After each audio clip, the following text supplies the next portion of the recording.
নমস্কার, astrology with Jayate সবাইকে স্বাগত জানাই। আজকে আমাদের বিষয়টি খুব ইন্টারেস্টিং বিষয়।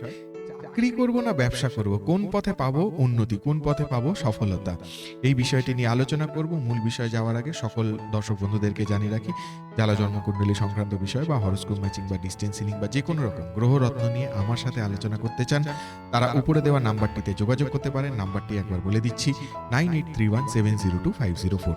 তাহলে আসুন আজকের যে মূল বিষয়, চাকরি করব না ব্যবসা করব, কোন পথে হবে আমার উন্নতি, এই বিষয়টা বুঝবো কি করে। প্রথমেই বলে রাখি, চাকরি না ব্যবসা এটা সম্পূর্ণ নির্ভর করে আপনার মানসিকতার উপরে। কোনটা আপনার মানসিকতাকে বেশি স্যুট করে এটা আগে দেখতে হবে। অবশ্যই আপনার রাশির উপর খুব নির্ভর করে। এই ভিডিওর শেষের দিকে বলে দেবো যে কোন কোন রাশিগুলো সব থেকে বেশি সুটেবল ফর বিজনেস আর কোন কোন রাশিগুলো বেশি স্যুট করে ব্যবসা। ঠিক আছে, এবারে বলি, প্রথমেই যখন ছক হয় বা কোনো কিছু, সেই জায়গাটা আমাদের একটু দেখতে হবে যে তার বুধটা স্ট্রং কিনা। যদি বুধটা স্ট্রং থাকে, বুধের পজিশন ভালো থাকে, বুধ গ্রহের কথা বলছি, বুধের পজিশন ভালো থাকে বুধ, তাহলে এইটুকু বোঝা যায় যে তার অন্তত উপস্থিত বুদ্ধিটা বেশ একটু ভালো। সেক্ষেত্রে কিন্তু আপনারা ব্যবসার ক্ষেত্রে বেশি ভালো রেজাল্ট পাওয়ার একটা সম্ভাবনা থাকে বিজনেসের ক্ষেত্রে। ঠিক আছে, চাকরির ক্ষেত্রে কি হচ্ছে, যদি আপনার রবি এবং বৃহস্পতি এই দুটো জায়গা যদি স্ট্রং থাকে, রবি এবং বৃহস্পতি যদি স্ট্রং থাকে, তখন সেক্ষেত্রে দেখবেন যে আপনার চাকরির ক্ষেত্রে যারা যেতে যাচ্ছেন, সে যে কোনো রাশি লগ্নের গণ নক্ষত্রের লোকই হোক না কেন, হ্যাঁ, রবি এবং বৃহস্পতি সেটা রাশিতে থাকতে পারে, রাশির কিরকম পজিশন কি হচ্ছে, কি নক্ষত্রের আছে, রবির নক্ষত্র না বৃহস্পতির নক্ষত্র না বুধের নক্ষত্র, এই জায়গাগুলো দেখার অনেক ফ্যাক্টর থাকে। এই জায়গাগুলো দেখলেও মোটামুটি বোঝা যায় যে উনি চাকরিতে যাবেন না উনি বিজনেসের ক্ষেত্রে যাবেন, তাই না?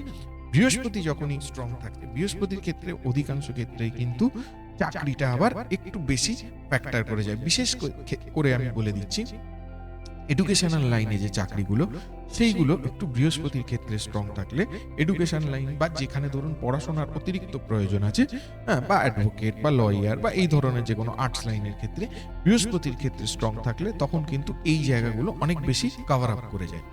বা ধরুন মঙ্গলে কোনো প্রবলেম আছে, ঠিক আছে, মঙ্গল গ্রহতে যদি কোনো প্রবলেম থাকে, তখন সেক্ষেত্রে কি হচ্ছে, তখন সেক্ষেত্রে দেখবেন অনেক ক্ষেত্রে আবার মঙ্গলেও হয়, এটা বৃহস্পতিতেও হয়। মঙ্গল বা বৃহস্পতিতে যদি আপনার ছকে কোনো সমস্যা থাকে, তখন দেখতে পাবেন লোনে চলে যাচ্ছেন, লোন নিচ্ছেন, লোন শোধ করতে করতে হয়তো এমন সমস্যা হচ্ছে যে লোনটা বাকিটা যে শোধ করবেন বা কিছু, সেই জায়গাটা কিন্তু অনেকটা চাপের মধ্যে আপনারা পড়ে যাচ্ছেন। লোনটা চট করে শোধ হচ্ছে না, বা লোন শোধ করতে গিয়ে বাধাপ্রাপ্ত হচ্ছেন, বা এমন এমন খরচ আপনার ঘাড়ের উপর এসে উঠছে যে আপনার নাভিশ্বাস ওঠার অবস্থা। বুঝতে পেরেছেন? তো এইটা ব্যবসা করলে ব্যবসাতেও লোন লাগে, চাকরি করলেও ধরুন পার্সোনাল লোন কোনো বিভিন্ন কাজের জন্য নিচ্ছেন, তো লোনটা তো আমাদের জীবনে অত্যন্ত গুরুত্বপূর্ণ।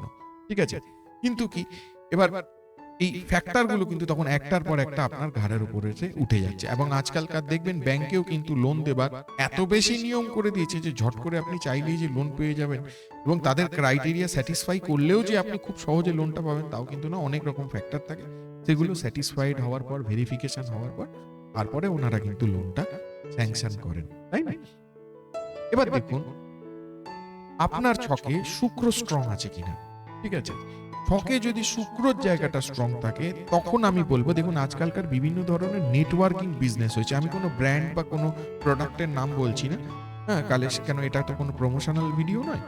তো যারা অনেক বহু লোক দেখবেন যারা ধরুন সেই অর্থে চাকরি বাকরি করেন না, কিন্তু নেটওয়ার্কিং বিজনেস করে, একটা নেটওয়ার্কিং বিজনেস করে তারা অনেক জীবনে উন্নতি করছেন, ভালো রোজগার করছেন, এবং এটাও বলবো মানুষকে ভালো সার্ভিসও দিচ্ছেন। সেটা নেটওয়ার্কিং হতে পারে, সেটা যে কোনো ইন্স্যুরেন্স এজেন্সি হতে পারে, যে কোনো রকম agency, insurance agency, travel agency, ঠিক আছে, যে কোনো রকম এজেন্সি, যারা এজেন্সির কাজ করেন, যার মাধ্যমে হয়তো আপনি কোনো সার্ভিস পেয়ে যাচ্ছেন, হ্যাঁ, এজেন্সি আপনাকে কন্ট্যাক্টটা দিয়ে দিচ্ছে, ঠিক আছে, এখানে কন্ট্যাক্টটা খুব ইম্পর্টেন্ট হয়ে যায়। অলরাইট, তো এই যে জায়গাগুলো বলছি আমি, যাদের শুক্রটা স্ট্রং, তাদের ক্ষেত্রে কিন্তু এই নেটওয়ার্ক গোছের যে বিজনেসগুলো, এটা কিন্তু অনেক বেশি এফেক্ট করতে পারে বা অনেক বেশি ভালো রেজাল্ট দিতে পারে। বা ধরুন আপনার শুক্র স্ট্রং নয়, অথচ you are already indulged in a network business, সেক্ষেত্রে আপনি কি করবেন? আপনার শুক্র স্ট্রং করার জন্য আপনি তার প্রতিকার করতে পারেন, রাইট? শুক্র স্ট্রং করার জন্য প্রতিকার করলেন, শুক্র স্ট্রং করার জন্য আর যা যা ব্যবস্থা নেবার সেটা নিলেন, যাতে কিনা আপনার নেটওয়ার্কিং সিস্টেমটা একটু বেটার হয়, আপনার অ্যাপ্রোচটা একটু বেটার হয়, আপনার ডোমেনটা আস্তে আস্তে বাড়তে থাকে, অধিকাংশ লোক আপনাকে চিনতে পারে, রাইট? এবার ধরুন আপনার শনিতে যদি ডিস্টারবেন্স থাকে, দেখবেন আপনি কিন্তু পুরো লেবার ক্লাস গোছের লোক হয়ে যাবেন। মানে পুরোটাই কিন্তু আমি আমার মতামত বলছি, যে আমি এতদিন ছক দেখেছি বা যে ধরনের ক্যাটাগরি, বিভিন্ন ছককে ভাগ করি আমি ক্যাটাগরিতে, এটা ওই প্যাটার্ন, এটার একটা প্যাটার্ন, তো বিভিন্ন ছক থেকে আমি প্যাটার্নগুলো সিলেক্ট করি যে এই প্যাটার্নগুলো আমি পাচ্ছি। তো তার নিরিখে আমি বলছি শনির ক্ষেত্রে দেখেছি আমি একটু বেশি, মানে যদি শনি স্ট্রং থাকে তাহলে লেবার ক্লাসে স্টেবিলিটি একটু বেশি হয়। মানে স্টাফ গোছের লোক হয়ে থাকতে পারেন, বস গোছের সম্ভাবনাটা তুলনামূলকভাবে কমে যায়, ঠিক আছে? তো এবার এই যে এতগুলো গ্রহের ব্যাপার বললাম, বুধ গ্রহের ব্যাপার বললাম, বৃহস্পতির ব্যাপার বললাম, মঙ্গলের ব্যাপার বললাম, শুক্রের ব্যাপার বললাম, শনির ব্যাপার বললাম, এতগুলো রবির ব্যাপার বললাম, এই প্রত্যেকটা গ্রহর তাদের পজিশনিং, তাদের মানে কতটা স্ট্রং আছে, তুঙ্গস্থ আছে, নিচস্থ আছে, বা ভালো পজিশনে আছে, শত্রু ঘরে আছে, কারুর দৃষ্টি আছে কিনা, এতগুলো কেসের উপর নির্ভর করেই কিন্তু আপনি ব্যবসা করবেন না চাকরি করবেন একটা ছক দেখে মোটামুটি বোঝে। এবং এটা আমার জানার দরকার কখন পড়ে, বেসিক্যালি যখন মানে ধরুন ওই 11-12 এর পর থেকে, 11-12 বা 9-10 ক্লাসে যখন পড়ছেন তারপর থেকেই মোটামুটি একটা ছক করে আইডিয়া যে এটা ব্যবসার ছক না চাকরির ছক।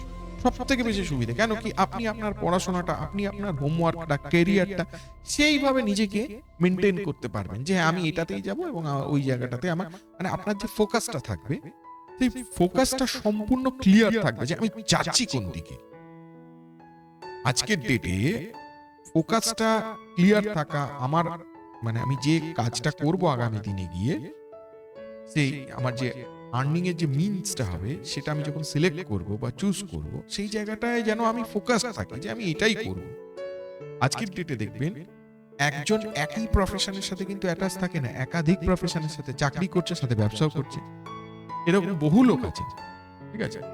তবে সেক্ষেত্রে কিছুটা মাইন্ড ডাইভার্ট হয় এবং শরীরের ওপর অতিরিক্ত চাপ পড়ে, ঠিক আছে? এবং তারা দেখবেন বিভিন্নভাবে দেখবেন চাকরিও করে, ব্যবসাও করে, দেখবেন তারা অধিকাংশ ক্ষেত্রে একটু অসুস্থ গোছের হয়, তাদের শরীরে অনেক রকম সমস্যা থাকে, কারণ এক্সেসিভ প্রেশার তারা নিচ্ছে না, এক্সেসিভ প্রেশার নিচ্ছে, তো সেক্ষেত্রে এটা একটু হয়, ঠিক আছে? তো মাল্টিপল সিস্টেমের সাথে তারা যুক্ত থাকে, আজকের ডেটে কিন্তু এটা পসিবল। এবারে আমি বলি যে কোন কোন রাশিগুলো, যে রাশিগুলো মোটামুটি চাকরি এবং ব্যবসা দুটো ক্ষেত্রেই খুব ভালো রেজাল্ট দিতে পারে, চাকরি এবং ব্যবসা দুটো ক্ষেত্রেই ভালো রেজাল্ট দিতে পারে। কে কে দিতে পারে? চাকরি এবং ব্যবসা দুটো ক্ষেত্রেই একটু বেটার রেজাল্ট দিতে পারে মেষ রাশি, বৃষ রাশি, সিংহ রাশি, তুলা রাশি। চাকরি এবং ব্যবসা এবং ধনু রাশি। চাকরি এবং ব্যবসা মেষ রাশি, বৃষ রাশি, সিংহ রাশি, তুলা রাশি, ধনু রাশি, এরা চাকরি এবং ব্যবসা দুটো ক্ষেত্রেই কিন্তু ভালো রেজাল্ট দিতে পারে। শুধু ব্যবসার ক্ষেত্রে একটু বেটার রেজাল্ট কে দিতে পারে?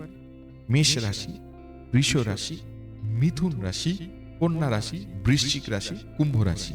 আবার বলে দিচ্ছি, শুধু ব্যবসার ক্ষেত্রে কোন কোন রাশিগুলো একটু বেটার রেজাল্ট দিতে পারে? মেষ রাশি, বৃষ রাশি, কন্যা রাশি, বৃশ্চিক রাশি, কুম্ভ রাশি, ঠিক আছে? আর বাকি যে রাশির কথা বললাম না, তারা চাকরি ক্ষেত্রে গেলেই একটু বেটার অপশন, ঠিক আছে?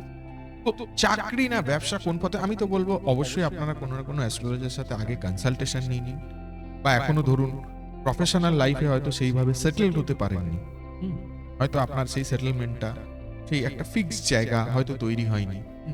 আমি অবশ্যই বলবো আপনারা নিশ্চিতভাবে কোনো অ্যাস্ট্রোলজারের সঙ্গে যোগাযোগ করুন। যদি মনে করেন আমার সাথে আলোচনা করব, তাহলে উপরে দেওয়া নাম্বার 9831702504 আমার সাথে যোগাযোগ করতে পারেন, আলোচনা করতে পারেন, ঠিক আছে? এবং তার কি প্রতিকার হতে পারে, কিভাবে আমরা এই জায়গাটাকে সলভ করতে পারি, ধীরে ধীরে গুটিয়ে আনতে পারি, সেই ব্যবস্থা নিতে পারেন। আমার মনে হয় সেটা আপনাদের কেরিয়ারের জন্য অনেকটা বেটার হবে। আজকে চাকরি না ব্যবসা, বিশেষ করে এই জায়গায় অনেকের অনেক রকম ডাউট থাকে, তো আমি কিছুটা ডাউট যদি ক্লিয়ার করতে পারি খুব খুশি হব, এইটা ভেবেই আজকে এই ভিডিওটা করেছি। কিরকম লাগলো অবশ্যই কমেন্ট বক্সে জানাবেন, এবং যাদের জন্মকুণ্ডলী সংক্রান্ত বিষয় বা হরোস্কোপ ম্যাচিং বা ডিস্টেন্স রিডিং বা গ্রহরত্ন এই নিয়ে আমার সাথে কোনো আলোচনা করতে চান, তারা উপরে দেওয়া নাম্বারে যোগাযোগ করতে পারেন। নাম্বারটি একবার বলে দিচ্ছি, 9831702504। তাহলে সঙ্গে থাকুন, দেখতে থাকুন অ্যাস্ট্রোলজি বিদ্যা। আজকে এই পর্যন্তই, ধন্যবাদ।